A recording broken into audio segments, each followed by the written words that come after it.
우리 하이투자증권의 박상현 전문위원님 모시도록 하겠습니다. 위원님 오랜만에 뵙습니다. 예, 안녕하십니까. 네. 또 오랜만에 글로벌 라이브 찾아주셨는데요. 예, 종종 좀 나와주세요. 예, 알겠습니다. 위원님 오늘 저희가 궁금한 게요. 오늘 정말 중대한 사건이 있었죠. 예. BOJ, 예. 일본은행이 오늘 도대체 무슨 일이 있었던 건지부터 좀 설명해 주시죠.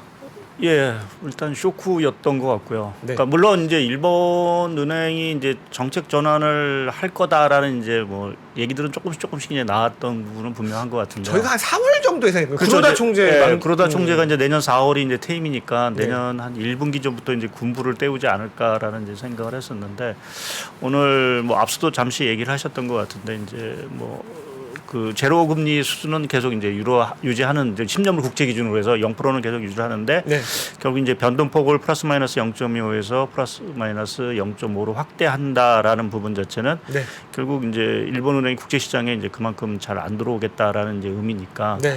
그러니까 소위 이제 양초 완화적인 어떤 통화 정책 기조를 일단은 조금 후퇴하는 게 아닌가라는 이제 시장의 어떤 그 우려랄까요? 네. 뭐 이러한 것들이 반영이 되면서 뭐 금리도 많이 올랐고 우리나라 금리도 한 20bp 가까이 올랐으니까 네. 많이 일단 올랐고 예. 일본 10년물 국채금리가 네. 뭐 한 70% 올랐는데.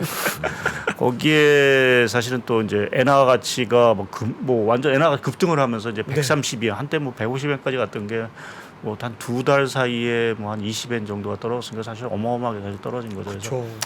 뭐 그러한 어떤 시장의 상황들이 사실은 좀 전개가 된 것 같고요. 그러니까 이렇게 느끼는 감정은 사실은 그 뭐 뒤에도 이제 22 얘기도 잠깐 드리긴 하겠지만 뭐 미 연준도 12월달에 이제 매파적인 얘기를 뭐 한 것이었고 네. 22도 사실은 생각보다는 또 조금 매파적인 스탠스를 보였고 네. 일본 은행마저도 이렇게 조금 매파적으로 돌아서다 보니까 네. 이게 마치 새 중앙은행이 뭔가 짠 듯한 모습인 물론 짜지는 않았겠죠. 공조는 하지는 않았겠지만 여하튼 조금 분위기상으로는 좀 공조의 어떤 그러니까 긴축의 어떤 그러한 것들을 조금 바싹 당기는 듯한 모습을 좀 보이고 있어서 네. 뭐 아마 그 부분에서 시장에 조금 불안감이 좀 컸던 것 같고요. 네. 그러니까 지금 중앙은행들의 생각들 자체는 글쎄 뭐 내년 들어가면 물가 떨어질 거라는 건 대충 알고 있는 부분들인 것 같고 네. 여하튼 조금 빨리 서둘러서 물가 심리를 더 억제하자라는 쪽에서 아마 이러한 부분이 좀 나온 것 같고요. 또 근데 일본은 사실은 좀 복잡한 부분도 사실은 있습니다. 그 일단 지금 일본의 그 일본 은행이 갖고 있는 지금 그 우리 대체제조표상의 자산 총액을 보게 되면 네. GDP 상으로 제가 화면을 좀 차트를 좀 네. 한번 보여드리는데 일단 뭐 보시면 알겠지만 지금 11월 기준으로 해서 127%입니다. 그러니까 지금 연준이 뭐 했다 하더라도 지금 34% 정도 수준이고 네. 20위는 한 64% GDP 대비 한 64%의 어떤 자산을 들고 있는데 결국 20위에 거의 배 이상의 지금 자산을 들고 있으니까 거기 국채라든지 ETF라든지 뭐 이런 것들을 들고 있는 상황들이다 보니까 사실은 부담이 될 수밖에 없는 상황들이고요. 또 지금 그 국채, 그러니까 일본 정부가 발행한 국채 중에 거의 50%를 사실은 일본은행이 들고 있습니다. 지금. 그렇죠. 이제 그렇게 보면 일본 은행이 사실상 뭐 완전히 일본을 좌지우지한다는 정도까지 지금 이러한 상황. 그러니까 어떻게 보면은 조금 위험이 결함이 한 바구니 안 속에 있는 듯한 모습이기 때문에 그러한 부분에서 일본은행이 일단은 이 부분에서는 조금 후퇴를 해야 되는 시점이 온 거는 좀 분명한 것 같습니다. 그래서 아마 그러한 측면에서 조금은 이제 출구를 좀 모색하기 시작한 부분들이 아닌가라는 쪽에 좀 생각을 해볼 수 있고 그렇게 보면 내년 들어가서는 뭐 구로다 총리가 뭐 연임을 할지 퇴임을 할지는 모르긴 하겠지만 네. 뭐 변동폭 확대가 아니라 이제는 장기금리 목표선을 뭐 0에서 뭐 0이 아니라 0.5로 사실상 올리면서 금리 인상의 효과 자체도 사실은 내놓을 수 있는 그 가능성이 사실 좀 커진 부분이라서 일본은행의 어떤 정책 전환이라는 부분 자체가 상당 부분 조금 시장에 좀 예상보다 좀 일찍 다가왔다라는 부분에서 좀 쇼크였던 부분들인 것 같고요. 네. 그래서 금리라는 부분에서는 당연히 조금 부정적인 부분들인 것 같고 네. 또 말씀드린 대로 중앙은행들이 뭐 같이 손잡고 뭐 지금 매파적인 목소리를 같이 내고 있다는 거, 일본마저도 사실은 이렇게 부담스러운 부분들인데 한 가지 사실 또 근데 긍정적인 부분을 좀 굳이 찾자라고 하면 네. 결국 엔화가 강세되고 또 22 그쵸. 어떤 것 때문에 유로화가 강세가 된다면 환율. 결국 달러가 결국 이제 그러니까요. 약세가 된다라는 측면에서 보게 되면 결국 우리가 뭐 미 연준이 금리 올리면서 항상 좀 우려했던 게 올해 같은 경우 이제 갓달러, 뭐 킹달러 이러한 얘기를 하면서 달러가 그러니까요. 너무 강세이다 보니까 뭐 다 돈이 미국으로 들어가는 것이 아닌가라는 이제 우려감이 있었는데 사실 그 부분을 조금 진정시키는 효과라는 부분에서는 조금 긍정적으로 볼 수 있는 부분들이 좀 있는 것 같습니다. 그래서 의문이에요. 왜냐하면 물론 이제 말씀하셨듯이 이제 매파적인 그런 일본 은행마저도 이런 것들이 있긴 있지만 오늘 어쨌든 달러가 많이 빠졌단 말이에요. 예. 그러니까 네, 빠졌어요. 원 달러도 굉장히 많이 원화 강세가 왔어요. 네, 맞아요. 1% 예. 정도. 왜냐하면 엔화가 3% 오르고 원화가 1% 올라서 이제 원엔도 이제 엔이 한 2% 강세가 되긴 했습니다만 1,280원대를 받고 근데 그러면은 사실 달러가 약해지고 신흥통화가 올라오는데 예. 물론 이제 그 금리들이 다 튀었지만 일본 주식 시장도 빠지고 우리도 빠지고 미국의 선물도 빠졌었단 말이에요. 예. 그 왜 이렇게 우리가 원하는 환율의 그림인데 주식 시장은 다 빠졌을까요? 일단 제일 중요한 건 금리 부분인 것 같습니다. 그러니까 금리가 켜서? 국제 금리 자체가 한때 뭐 미국 국채 금리로 보면 3.4%까지 이제 때까지 떨어졌다가 네. 오늘 22 얘기가 나오면서 거의 3.6대까지 맞아요. 올라온 상황들. 그러니까 어찌 보면 지금 뭐 미 연준이 이제 FOMC 회의 끝나고 매파적인 발언을 했음에도 불구하고 그래도 금리는 사실은 그렇게 아주 큰 맞아요. 아주 크게 시중 금리 동요가 없었는데 이번 BOJ 또 22 어떤 그 회의 결과로 인해서 조금 이제 시장의 금리 자체가 올라갔다라는 부분 자체가 조금은 아무래도 부담을 좀 줄 수밖에 없었던 부분들인 것 같고요. 네. 또 이제 엔화가 이렇게 움직이게 되면은 뭐 앞서도 얘기하신 것 같은데 소위 엔캐리 트레이드 자금이라는 부분 자체가 뭔가 청산을 해야 될 수밖에 없는 그러한 상황도 사실은 발생하는 그러한 그러니까 자금 흐름에 있어서의 그러니까 환의 변화 자체는 결국 자금 흐름의 큰 변화라는 부분으로 보게 된다라고 하면 뭐 얼마만큼 엔캐리 자금이 뭐 나와 있는지는 정확하게 파악하기는 어렵긴 하지만 여하튼 지금 말씀드린 대로 150엔 갔던 엔달러 환율 자체가 130엔까지 떨어졌다는 거는 거의 뭐 한 15% 가까이 뭐 그렇죠. 떨어진 상황들이니까 그렇게 보면 앉아서 결국 손실을 보는 그러니까 엔화를 차입했던 사람은 당연히 앉아서 손실을 보는 입장이기 때문에 그러한 측면에서 여기서 엔화가 더 뭐 이래서 뭐 이런 분위기로 보면 120엔대가도 쉽게 들어갈 것 같은 어떤 분위기인데 이제 그렇게 했을 때는 엔화 트레이드 자체를 이제 청산할 수밖에 없는 상황들 자체도 좀 주식시장이 부담을 준 것이 아닌가. 근데 기본적으로 제가 생각하기에는 결국 금리 쪽에서의 조금 변동, 상승이 전체적으로 주식시장을 가뜩이나 지금 분위기도 안 좋은데 그 부분을 좀 압박한 것이 아닌가 좀 보고 있습니다. 그리고 또 궁금한 게 오늘 어쨌든 3시 반에 구로다 총재가 그 기자회견을 하면서 약간 톤다운을 하긴 했어요. 네. 그럼에도 불구하고 일부의 이제 전문가 시각들은 엔화의 강세가 어쨌든 출발했다, 시작했다 이런 의견이 있거든요. 왜 그러면 여러분들도 중요한 게 기업하시는 분들 중에 엔화 대출 받고 계신 분들이 있어요. 왜냐면 받으면은 이자도 싸고 엔화가 자꾸 약세되니까 그분들 중요하고 또 자산가들 중에서는 통화다 변화하잖아요. 이미 엔화를 조금씩 늘려놓으셨던 분들이 있기 때문에 어떻게 보세요? 엔화는 어쨌든 그러면 방향을 틀어서 출발을 했다고 보는 게 맞을까요? 근데 사실 엔화는 방향을 튼 거는 11월 달부터입니다. 예, 맞아요. 트긴 틀었었죠. 예. 그러니까 9월, 10월에 일본은행이 이제 외환시장 개입이 들어오기 시작을 하면서 네. 그때부터 사실은 엔달러 환율은 이제 150엔 정점을 찍은 것 같고요. 네. 그러니까 지금 11월 한 달 동안 제 기억상으로 보면 엔달러 환율 자체가 한 7% 정도 이제 떨어졌던. 그러니까 엔화가 한 7% 같이 올라갔는데 그게 수십 년 만에 처음입니다. 월간 기준으로 보게 되면. 그러니까 거기서 이미 달러도 기스가 났고 네. 엔화도 사실은 방향을 틀었다라고 봐야 될 것 같고요. 거기에 요번 뭐 오늘 이제 뭐 이 파장이 얼마나 갈지 모르긴 하겠지만 결국 말씀드린 대로 일본은행은 큰 틀에서 보게 되면 결국 방향을 틀은 부분이라고 보면 네. 결국 그동안의 미국과 일본 간의 통화정책 차별화라는 부분 자체도 이미 기스가 났다라고 보면 엔달러 환율 자체도 사실은 조금 더 추가적으로 하락할 여지는 있다라고 보고 있고요. 근데 다만 이게 뭐 이렇게 엔화의 어떤 큰 그림에서 자선 아까 말씀하신 어떤 포지션에서 이제 엔화 가치가 이제 상승한다라는 측면에서 보면은 이제 좀 뭐 들고 갈 수 있는 부분들이 있는데 문제는 원엔 환율이죠. 네. 원엔 환율 자체는 사실 그렇게 크게 변동, 그러니까 970원 정도 제가 오늘 기억을 맞아요. 하고 예. 네.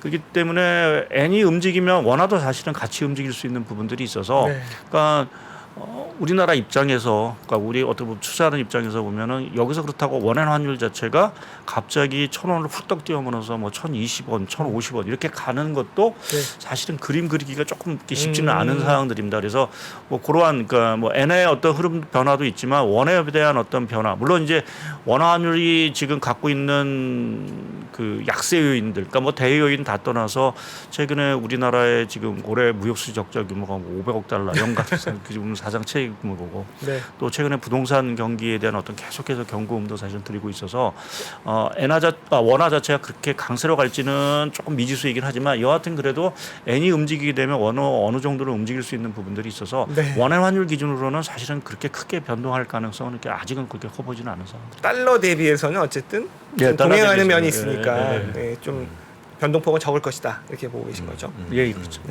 그럼 어떻게 또 22로 넘어가? 예, 22 사실 저희가 이제 워낙 그 미 연준 FOMC만 사실은 주목을 하고 있어서 맞아요. 되게 귀한 시간입니다. 네, 22에 대한 저도 사실은 그렇게 뭐 잘 들여다보지 않는데 이제 22 회의 결과가 있은 후에 좀 시장의 흐름들 자체가 조금은 좀 약간 긴장하는 듯한, 그러니까 유럽의 국제 시장이 다시 조금 긴장하는 모습들을 좀 보이고 있는데요. 화면에 조금 보여드리겠는데.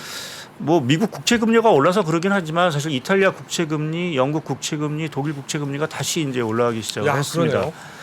그러니까 이번 12월 22에서 이제 50bp 이제 자이언트 스텝을 했고 이제 여기서 그래서 내년 정도 하면 이제 25bp로 줄어들지 않을까라는 이제 시장의 기대감이 있었지만 지금 22에서 나오는 소리를 보면 내년에도 50bp야라는 이제 얘기들이 계속 이제 뭐 한두 차례 더 갈 거다는 식으로 얘기를 좀 하고 있는 상황들이고, 또 하나 중요한 게 그 22가 하고 있는 그 자산 매입 프로그램 중에서 APP라고 해서 이제 어셋 퍼처싱 프로그램이라는 것이 2003년 3월에 중단하기로 결정을 했습니다.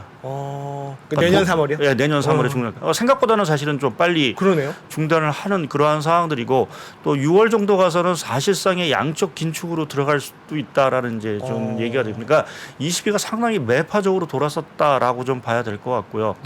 이제 이 얘기 자체는 뭐 EU 경제가 유로 경제 자체가 생각보다는 탄탄하기 때문에 뭐 이렇게 할 수도 있는 부분으로 좀 긍정적으로 해석할 수 있는, 그거 할 수도 있는 부분들이긴 하지만 한편에서 보게 되면 좀 이것 때문에 유럽 쪽의 각종 신용 스프레드라든지 이런 것들이 다시 좀 들썩거리기 시작을 했습니다. 그래서 정말 이렇게 22가 매파적으로 계속 간다라고 했을 때 가뜩이나 뭐 유럽 상황들이 지금 안 좋고 그나마 조금 요새 바닥을 좀 치고 올라오는 분위기인데 이것에 대해서 찬물을 끼얹을 수 있는 부분들이 좀 여지가 생긴다라는 부분에서 저희가 22 쪽에서의 그 정책적인 흐름 뭐 이 부분에 대해서도 지금 미 연준만큼이나 좀 저희가 주목을 해서 좀 봐야 되는 부분들이 아닌가 좀 생각을 하고 있습니다. 뭐 말씀드린 대로 지금 다행스러운 거는 그 유럽의 경제 지표가 바닥을 치고 조금 올라가는 모습, 그러니까 올라간다는 게 이제 저점을 좀 달성한다는 부분들이기 때문에 뭔가 플러스 뭐 이런 의미는 아니긴 하지만 여하튼 우려보다는 좀 개선이 되고 있는 상황들이고요. 또 오늘도 좀 발표됐지만 독일 생산자 물가가 큰 폭으로 뭐 전월비 한 3% 이상 사실은 떨어지면서 물가 자체도 사실은 좀 분명한 정점을 통과하는 그림이 좀 나오고 있는 상황들이고, 뭐 그렇게 보면 유럽의 경기, 그러니까 지금 천연가스 가격도 상당히 이제 안정을 좀 보이고 있어서 한 3분의 1 토막 난 것 같아요. 예, 그래서 한 100유로 정도 지금 메가와트당 아워당 100유로 정도 가까이 좀 떨어지고 있는 상황에서 아마 겨울을 지나게 되면 더 두 자릿대로 좀 떨어지지 않을까 좀 보고 있습니다. 그래서 뭐 일단 그러한 어떤 신뢰 때문에 22가 조금 매파적으로 나오는 수도 있다라는 부분에서는 또 한편에서 보면 좀 긍정적인 측면도 있긴 하지만 그래도 당장은 지금 경기가 뭐 다 안 좋다고 하는 그러한 상황에서 자칫 이러한 그 22의 그 뭐 과잉 긴축이 될 수도 있는 이러한 스탠스 자체가 조금 이제 신용에 대한 어떤 리스크 이런 것들을 다시 좀 흔들 수도 있지 않겠느냐라는 쪽에서 조금은 좀 우려스러운. 그러니까 말씀드린 아까 뭐 공조 아닌 지금 공조를 가고 있는 이러한 중앙은행의 흐름들 자체는 계속 달가운 모습은 분명히 아닌다는 점을 말씀드리겠습니다. 22도 어쨌든 되게 이제 저희가 평소에 관심이 좀 덜한데 덜했죠. 잘 봐야 될 것 같아요. 매파적인 그 이면에는 또 경제가 생각보다 좀 탄탄한 부분도 있다 이런 말씀 해주셨어요. 그리고 또 FOMC도 안 여쭤볼 수 없는데 위원님 나오셔가지고 이게 어쨌든 이게 산타인 줄 알았더니 스크루지였어요. 근데 정말 그럴까요 내년에? 약간 완화적인 스탠스로 변할 가능성은 없나요? 뭐 다들 많이들 뭐 이제 뭐 미국 얘기를 많이 하셨기 때문에 제가 네. 뭐 또 첨가하기 그런데 제가 좀 하나 이제 최근에 좀 이제 얼핏 생각이 난 게 하나가 이제 그 우리가 18년 19년 당시 그러니까 팬데믹 이전에 네. 저희가 그때를 잠시 이제 되돌아가면은 그때 논쟁이 하나 있었던 게 그 인슈런스 컷이라고 해서 이제 보험성 맞아요. 금리 인하해야 된다는 논쟁이 18년 말부터 사실은 이제 거세게 있었습니다. 그래서 결국은 이제 연준 자체가 19년에 이제 금리 인하를 7월인가 이제 금리 인하를 이제 결국 하죠. 그러니까 시장의 압박에 결국 연준이 그러니까 경기 침체라는 부분에서 굴복하고 이제 금리 인하를 했던 부분들이 있습니다. 네. 당시 지표를 뒤져다 보면 사실은 그 경기 상황은 지금보다도 사실 좋은 상황이었습니다. 그러니까 그때 당시 18년, 19년에 그러니까 18년 당시 보게 되면 미국의 성장률이 분기 기준으로 해서 마이너스 간 적이 없었거든요. 네, 맞아요. 가장 안 좋았던 게 4분기인데 정기 비연율 0.7%인가 정도가 이제 가장 안 좋은 수치였습니다. 뭐 ISM 제조업소는 더더구나 50 이상에서 계속 놀고 있었던 상황들이고요. 그럼에도 불구하고 연준이 결국 이제 금리 인하에 나설 수밖에 없었다라는 부분에서 보게 되면 네. 연준은 그러니까 앞서 말씀드린 최근에 이렇게 연준이 강하게 매파적인 얘기를 하는 그 부분 자체는 어찌 보면은 내년에 들어가서 금리의 어떤 인상에 대한 폭이라든지 네. 이러한 것들을 서둘러서 좀 종료하기 위해서 조금은 좀 개인적인 생각은 조금 이제 시장에 조금은 또 강한 얘기들을 좀 하고 있는 상황들이 아닌가라는 좀 개인적인 생각을 하고 뭔가 있고요. 1.5배 지금 속으로 예, 빨리 마무리를 하려고 한다 이 말씀이신 거죠? 제가 2배 속으로 보듯이. 제가 그와 관련돼서 하나 좀 그 재밌는 차트를 하나 좀 보여드리면 네, 차트 한번 볼까요? 지금 화면에 나와지고 맨 왼쪽에 보시게 되면 우리가 올해 뭐 지금 점도표 뭐 많이 얘기를 하죠. 그래서 네. 올해 점도표가 12월 달께 지난 부분에서 한 50bp 올랐다라고 하는데 맨 왼쪽을 보시게 되면 네. 2018년 12월에 점도표상에 19년 그 중간값이 얼마 찍혔냐면 2.9%가 찍혔습니다. 그러니까 12월에 그 마지막 금리였는데 그때 금리가 2.5%였거든요. 더 올린다 그랬어요. 그러니까 더 올린다고. 맞아요. 기억나요? 거의 한 40, 50bp 더 올린다라고 했는데 실제 그럼 끝난 게 어떻게 끝났냐라고 보시면 19년 말에 정책 금리는 12월 말에 1.75로 끝났습니다. 맞아요. 3번 보험성 금리 인하 해서. 예. 그러니까 이 점도표에 대해서 저희가 물론 이게 물론 이제 우리가 중앙은행에 맞서지도 말고 이 부분에 대한 부분은 항상 뭐 신중을 해야 되긴 하지만 연준도 이러한 상황의 변화에 따라서는 언제든지 이제 신축적으로 변할 수 있다. 또 골프의 중간 그림을 보시게 되면 그러니까요. 예, 2021년 12월에 점도표상의 중간값이 얼마였냐면 0.9%였습니다. 맞아요. 근데 올해 지금 끝난 지금 4.5. 12월에 뭐 4.5였으니까 이 점도표에 대한 신뢰성이라는 부분 자체가 그렇게 크게 부여하기가 사실은 조금 어려운. 그러니까 뭐 물가라든지 경제 상황에 따라서는 뭐 점도표와는 상관없이 연준은 언제든지 탄력적으로 유연하게 사실은 정책을 좀 변화시킬 수 있다라는 부분에서 보게 되면 그러니까 내년에 들어가서 자꾸만 다시 한번 이 보험성이란 표현은 그렇긴 하지만 그 금리 인하까지는 아니도 금리 동결에 대한 얘기 자체는 더 강하게 나올 수도 있다라는 좀 생각을 저는 할 수 있다라는 좀 생각을 하고 있고요. 전 저 장표가 너무 마음에 듭니다. 왜냐면은 저희가 그 얘기는 많이 하거든요. 2011년 12월에 0.9% 찍었는데 네. 실제 4.5%다. 근데 저 18년 19년 사례가 그때 제가 뭐 경험을 했으니까 알고는 있대. 저 표를 다시 한번 보니까 제가 그 목요일 날 저희 지점에서 대고객 세미나 하는데 저 장표 좀 쓰겠습니다. 예. 너무 마음에 들어. 예, 예. 네, 그러면 그래서- 저 쓰시면 네. 뭐 좀 고객들이 좋아할 것 같아서 쓰시는 거예요? 너무 제가 하고 싶은 얘기가 하고 싶은 얘기를? 담겨 있는 장표고요. 어, 그리고 여러분들도 좀 알아주셔야 될 게 못 맞추는 거는 저희나 연준위원들이나 마찬가지다. 그죠? 그러니까 뭐 연준이 전지전능한 사람들은 아닌 것 같고 사람이에요, 물론 사람. 저희보다 많은 데이터도 갖고 있고 뭐 여러 가지 데이터이기 때문에 뭐 정책적인 어떤 그것들은 사실은 뭐 맞게 가겠죠. 근데 뭐 우리가 얘기하는 것처럼 자칫 잘못하면 그러니까 초반에 이제 금리 인상 사이클의 초반에 너무 조금 실기한 부분 때문에 요번엔 거꾸로 해서 지금은 조금 과잉 긴축이라고 맞아요. 얘기할 정도로 사실은 조금 매파적인 얘기들을 사실은 좀 하고 있는 상황들이 아닌가 좀 생각을 하고 있고 최근에 이렇게 뉴스를 이렇게 들여다 보면 이제 아이비들 자체에서 얘기들 자체가 이제 금리 인상 사이클을 이제 그만해야 되는 게 아닌가라는 목소리가 조금씩 튀어나오고 있는 것 같아요. 얼마 맞아요. 전까지만 하더라도 계속 금리 올려야 된다는 얘기가 분명히 있었던 거, 이렇게 더 많았던 것 같은데 요새 뉴스를 보게 되면 거의 반반 정도. 그러니까 금리 인상을 조금 그러니까 좀 중단해야 되는 게 아닌가라는 이제 목소리가 나오고 있고 항상 이제 2018년 당시도 이렇게 기억해 보면 결국 아이비나 뭐 이러한 쪽에서 주가 계속 떨어진다고 계속해서 경고를 하고 공포 심리를 계속 조정을 했었죠. 뭐 실제 그것 때문에 금리도 주식시장도 많이 조정을 받았고요. 그래서 그러한 것들이 연준이 결국에 가서는 이제 받아들일 수밖에 없는 분위기로 몰렸다라는 측면에서 보면 내년 초 정도 가서는 정말 경기가 안 좋을 게 지금 불에 보듯이 뻔한 사항들이고 네.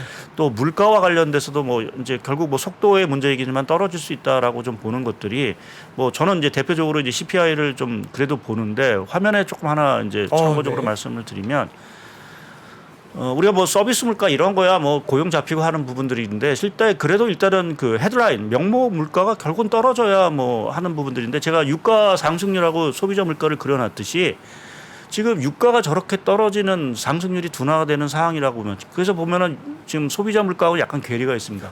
근데 아마 내년 들어가면 저 괴리폭 자체가 상당히 줄어들 수 있다라고 보고 있고 특히 생각해 보시면 올 2월에 이제 2월 24일 러시아 우크라이나 전쟁이 터지면서 유가가 100달러가 훨씬 넘어갔었던 상황입니다. 맞아요. 120달러. 예. 근데 지금 75불 정도 네. 내에서 움직이니까 단순하게 계산해서 25%가 떨어진 거죠. 네. 그러니까 25%의 에너지 쪽에서의 그 하락 압력 자체가 내년 1분기에는 이제 정확하게 들어오기 시작을 한다라는 부분에서 보면 생각보다 미국의 소비자 물가의 하락 속도가 1분기, 2분기에 빨리 나올 수도 있다. 물론 뒤쪽에 그림 가서는 뭐 2%대 가는 거는 시간이 걸릴지 모르겠지만 생각보다 그러니까 우리가 우려하는 것보다 1, 2분기에는 조금 저는 지금의 에너지 가격이 만약 유지가 된다라고 하면 저는 미국의 소비자 물가의 하락 속도 생각보다는 1분기, 2분기에 시장을 계속해서 좀 서프라이즈 해주는 그러한 어떤 물가도 좀 나올 수 있지 않겠느냐라고 보고 있고요. 그렇게 보면 말씀드린 대로 미국의 경기도 워낙 지금 안 좋아지는 상황에서 물가도 떨어지면 연준이 굳이 뭐 공격적으로 금리를 인상을 할까? 저는 내년 뭐 3월 정도 가면 결국 인상 사이클이 종료가 되는 이 그림으로 가는 게 맞지 않을까? 2월과 3월까지만 금리 올리고 나서 한 25bp 정도로 0.6 두 번 올리고 예, 나서 그 5% 한다는 정도. 거예요. 네. 딱 정확하네요. 이 영상을 영어로 좀 번역 우리 송 PD 이게 영어로 번역해서 저기 페드에 조금 페드에. 근데 저 그래프를 보니까요. 저도 사실은 뭐 동의합니다만 만약에 저거에 대해서 반대하시는 분이 있으면 이런 의견을 낼 것 같아요. 그 장표 그래프 좀 띄워주세요. 그 이게 보시면 저렇게 괴리가 벌어졌던 적이 없던 것 같아요. 네, 맞습니다. 그러면은 저 괴리가 벌어졌다는 거는 그러니까 유가가 떨어졌는데도 소비자 물가가 안 떨어진다? 그러면 예전에는 없었던 과거에는 없었던 새로운 패턴이 생긴 거 아니냐라는 질문이 있을 수 있을 것 같아요. 네, 그것이 이제 연준 이제 파월 의장이 계속 강조하는 고용 시장이죠. 네. 고용 시장 자체가 뭐 제가 이 자리에서도 몇 번 나와서 말씀드렸지만 뭐 연준 의장도 해서 구조적인 문제다. 이거는 단순하게 뭐 어떤 그 공급망 차질 뭐 이러한 부분에서 일시적인 고용 시장의 왜곡이 아니라 그러니까 파월 의장이 이번에 기자회견에서 얘기했듯이 이민자 문제, 또 베이비붐 세대 은퇴 문제, 또 뭐 리쇼잉 정책도 하나 이제 또 영향을 미치긴 하겠죠.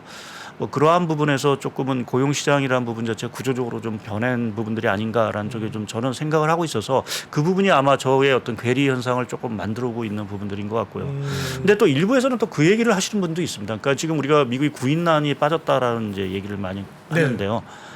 이게 사람이 워낙 없다 보니까 이 서비스업이나 이러한 쪽에서 사람을 잘 안 자른다는 얘기죠. 맞아요.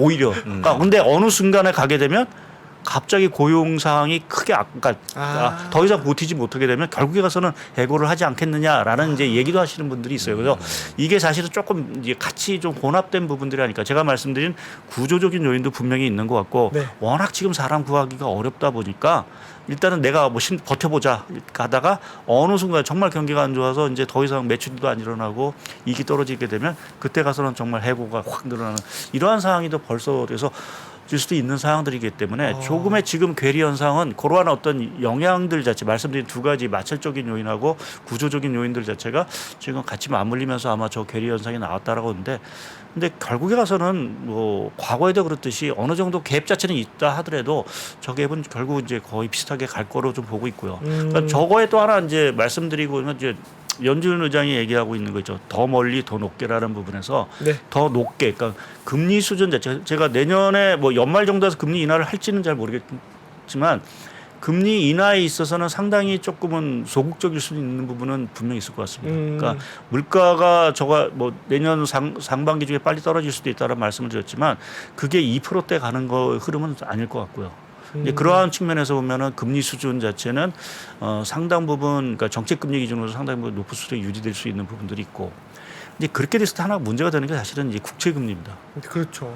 그러니까 국채 금리가 통상적으로 평균적으로 보면 국채 금리하고 10년물 국채 금리의 스프레드를 한 150bp 정도 얘기를 합니다. 네. 버러 개입 자체가. 네. 그러면 말씀드린 대로 뭐 예를 들어서 5%까지 금리를 올렸을 경우 보면은 그 스프레드를 적용을 하게 되면 10년물 국채가 3.5% 내에서 계속 움직인다는 얘기가 되겠죠. 네. 그러면 시장에 그렇게 썩 좋은 그러니까 뭔가 확 떨어져야 더 내려야 되는데요. 더 떨어져야 네. 뭐 금융시장이라든지 또는 기업 입장에도 상당히 좀 반가운 그렇죠. 것들인데 그 부분 자체가 나올 수 있는 모멘텀 자체가 이제 조금 그 금리 자체를 계속 동결로 유지하게 되면 그 부분에 있어서는 조금 부담이 될 수 있는 부분. 그러니까 그것 때문에 아마 미국 경기에 대해서 침체, 얕은 치트를 얘기를 하지만 그렇다고 해서 V자 반등을 얘기할 수 없는 것들이 아마 그런 요인들이 아닌가 좀 보고 있습니다. 좀 V자 반등이 나왔으면 좋겠습니다만. 예, 저도 뭐 어쨌든 또 저희가 정확하게 짚고 가야 되는 부분에 대해서 네. 말씀을 해주셨어요. 그리고 우리 위원님이 전 세계 안 보는 데가 없습니다. 커버리지가 아마 제일 넓은 애널리스트신데 네. 그래서 또 궁금한 게 네. 중국. 중국. 왜냐하면 중국이 어쨌든 제로 코로나를 좀 완화하기로 하면서 위드 코로나로 가고 있죠. 네. 그러면서 그거에 대한 기대감 때문에 증시가 올랐는데 최근에는 더 빠져요 지금. 그래서 경기 그리고 주식시장 이거 어떻게 봐야 될 건지 궁금합니다. 예, 일단은 제가 말씀드릴 수 중국의 정책 기조는 전환을 한 거는 분명합니다. 그쵸. 근데 전환이라는 게 지금에 있어 보면 한계 사항들이 왔기 때문에, 그러니까 제로 코로나 정책도 그렇고 부동산 경기도 그렇고 여기서 더 떨어지게 되면은 뭐 더 가게 되면은 중국 경기가 너무 심각하니까 네. 그 부분을 막기 위해서 전환을 시켜놨는데 지금 그렇다고 해서 뭐 공격적으로 경기 부양에 나서느냐 이 부분에 대해서는 조금 아직은 조금 기다려 봐야 된다. 조금 더 시간이 걸릴 수 있다는 입장인 것 그래서 같고요. 오늘 금리도 동결을 했군요. 예, 그러니까 지금 상황에서 생각해 보시면은 뭐 지금 확진자 수가 어마어마하게 늘어나는 단계일 게 뻔한 것 네네. 같고요. 우리나라 입장에서 우리나라가 제 기억으로는 제일 많을 때 70만 명인가 하루에 뭐 네. 이렇게 나와. 제가 그쯤 걸렸습니다. 다 뭐, 걸릴 때. 예. 그러면 중국 인구 우리나라 한 거의 20배 넘는 상황이라면 단순 계산해서 하루에 확진자가 몇백만 명 나오는 게 정상적인 1000만 명까지 보더라고요. 1000만 명까지도 네. 하루에 나올 수 있는 그림이기 때문에 그 상황에서 뭔가 금리를 내리고 경기를 부양한다는 거는 글쎄요 아직까지는 좀 효과를 보기가 조금 어려운 부분들이 있고요.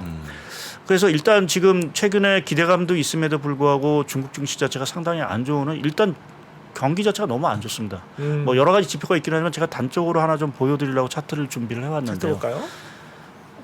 이게 저희가 이제 경제지표 서프라이지스라고 해서 이제 경제지표 발표치보다 얼마나 이제 좋게 나오냐 나쁘게 나오냐를 갖고 이제 하는 건데 중국 같은 경우 최근에 보면 차트를 보시면 이게 급락한 모습이 뚜렷하죠. 뭐 중국도 미국도 그렇지만. 네.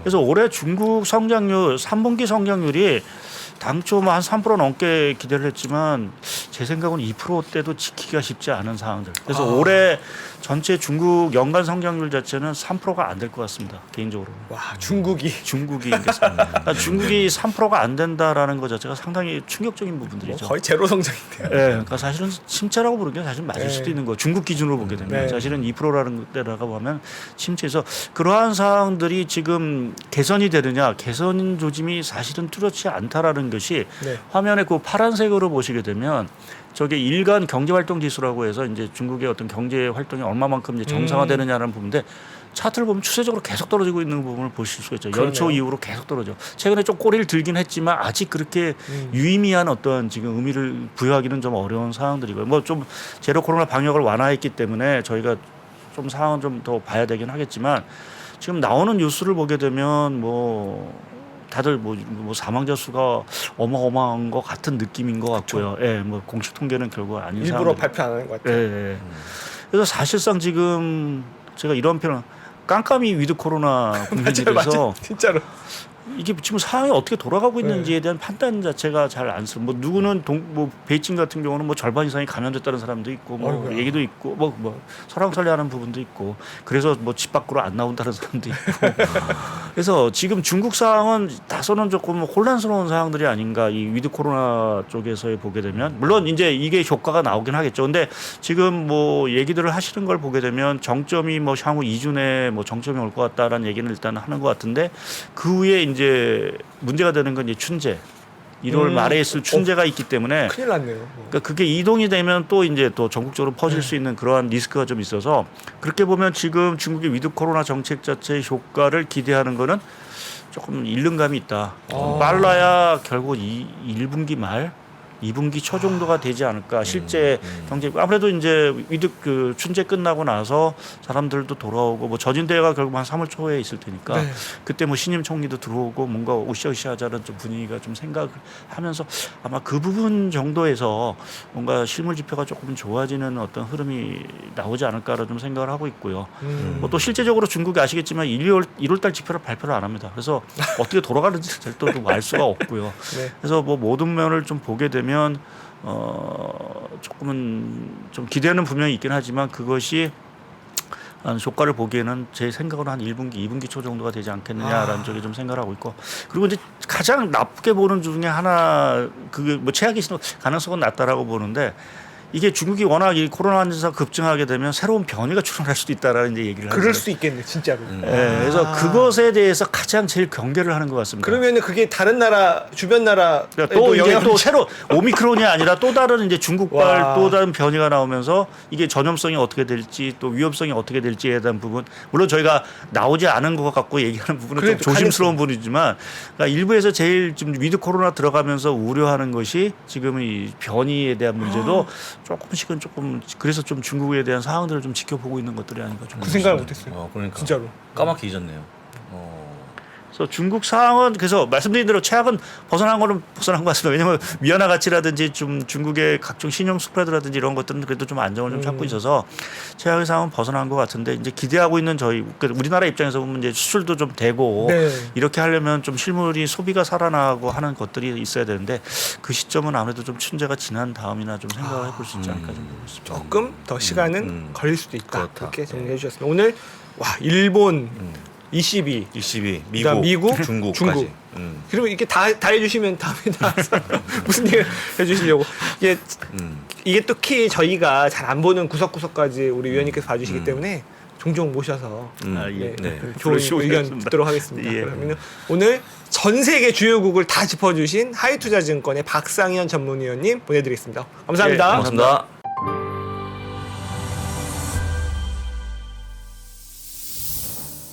주식 투자자 여러분, 바로 지금 더 늦기 전에 준비하셔야 됩니다.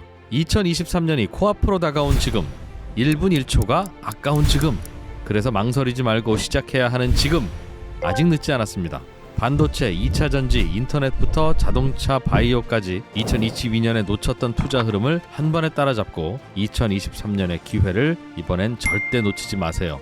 3프로TV 2023 베스트 투자 전략 12월 31일 다시 없을 혜택이 종료됩니다.